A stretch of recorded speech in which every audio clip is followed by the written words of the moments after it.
We're going to hit the micro and specific stocks that you come to love on this program.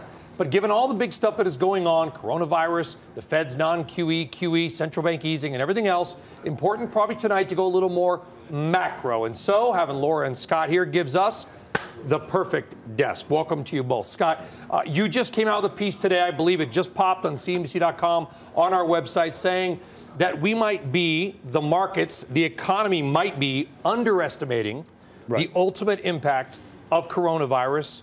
How much and why? Well, Brian, when you look at the data just now, if the coronavirus just stabilizes in China, our estimate is that we could cut GDP to negative 6% in China. That's without continuation of the epidemic. Wait a minute. So right now they're running at 6% positive. People are saying maybe we'll shave a couple percent. You think China could go to negative? Negative. Look, if you saw new car sales today in China, down 22% for the month of January, right? I mean, this thing is having a really hard impact in China. And of course, you know, the expectation is that the Chinese are underreporting. So it's probably even worse than what we're seeing. But then, you know, the question is how much of this spills over into the U.S. and Europe? Overall, we think that global growth will lose 2 points in growth over for the year or for the first quarter. So, you know, I think 2%. 2%. That's all the growth. I mean, well, for the U.S., we're running a little faster, but the global growth in aggregate will be down 2%. Now, China's half of that, but nothing is priced in relationship to this that seems to make any sense. We have Treasury yields at lows. They're the haven asset coming from all the money from overseas as a way to escape risk in the coronavirus. And at the same time, stocks, I don't know how we closed exactly, but we were flirting with new highs all day. We hit them, actually. We closed down a bit. Closed down a bit. And I'm with Scott, and great to have Laura here as well. And Tim is going to join us in a few minutes. But we hope. You know, before anybody even heard the term coronavirus, and I agree, bond yields were headed lower. Gold was headed higher. I am shocked that in this environment we find a volatility index just hovering around 14. It's madness. I think the complacency out there is such that people don't think the market can go lower. And quite frankly, they've been right for a long time. But this might be the exogenous event. And I can't speak to minus 6% GDP for China. But even if Scott is half right, I think that is somewhat catastrophic. I would say overall we have a more optimistic view. So we think the economic impact will be more isolated to the first quarter. So we're calling for 100 to 200 basis points off first quarter GDP for China. But that being said, I do agree that there is some complacency baked in. I think the markets are reflecting a scenario where the virus is contained sometime within the first quarter of this year. And up until this point, we've seen mostly a demand story in terms of people being worried about demand for commodities and certain products. But once we get into a supply type of story where we see impact to the international supply chain, I think that's where we'll start to become more concerned. But at this point, that's not our base case scenario. But that's a domestic European story, the supply chain, which we can probably go 2 weeks before that becomes a problem. But when you look at the China economy itself, even a 2% decline is big. But when you consider how much capacity has been taken offline, a lot of people don't even realize that Beijing was locked down for 2 days.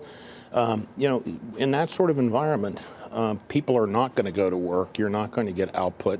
And, you know, it's unlikely that we're going to return to, you know, any sort of level that was consistent with the pre-lunar holiday.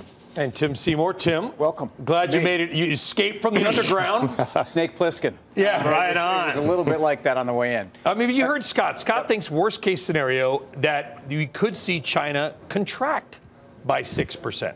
Look, I don't think that there's any question about that. And when you look at global GDP downgrades, you know, UBS just went down to 0.6 for the first quarter globally. And the conversation for stocks is really, if you think about where we are in terms of the NASDAQ being 20% over the 200-day moving average and the Dow Jones, whatever index you're following, 2018 at a blow-off top for markets in Jan 26th, markets were not even that overextended. So here we are in an environment where we're talking about real fundamental hits to the global supply chain and the global economy, but markets are in a place where they're as overbought as they've been at any time in the post-crisis environment, and it's all about central banks. I mean, if you think about this, this is about $400 billion of money market liquidity. The correlation to the markets, that to me is what we're trading on. So. Well, I agree completely. You know, it's interesting. There's a sort of esoteric debate going on where the Fed says this is not QE, but other people, the market thinks it's QE. Scott, why are they being so hush about this? Because it seems like it's so obvious to us. Well, it's interesting. They make it. I just came from the Fed, and they make this. Right, don't give away the secrets. Do you have any money? All right. No, the gold bars I brought. Okay. But they view QE as being what they did in QE1. They view large-scale asset purchases as being what came later. Right. So they're making this distinction. But, you know, if you go back and you look at what Bernanke said 1 month before we started quantitative easing, he said the important thing is the Fed's balance sheet and the reserves. What the asset side of the balance sheet looks like is irrelevant. So, you know. That's their defense. That's their qualifier. Right. Right. Yeah, I would take an opposing view there. I would say I don't think the markets are entirely rate-driven at this point. I think that definitely is part of the story influencing markets, but I think there is also some underlying strength. I mean, if you look at the unemployment market, look at consumer strength, and also the trade relief that we got, I feel like we haven't been talking about trade as much anymore, but coming into this year, or at least mid-January, we thought we were going to see this pickup again in manufacturing. U.S. PMIs punched above 50 again. So there are things to be optimistic about beyond just the rates. The core economy is good. Nobody will debate that. We can debate the reasons, but whatever the reasons, the economy vis-a-vis the numbers are pretty doggone good. I think sort of the black swan here, Laura, is that luckily, thankfully, we've only had, I think, 15 confirmed cases in the United States. Let's keep it there. If you wake up one day and it's 100 or 200, I could see a situation where Dow futures are down 500 points. Sure. I mean, I think you're right. We don't know what's going to happen. We don't know. And up until this point, the cases outside of China have been relatively contained. So if something were to disrupt that narrative, then we would obviously start to become, more pessimistic. But if you look at the number of cases we have today in the United States, that is roughly the number of cases that were reported in China the first week of January.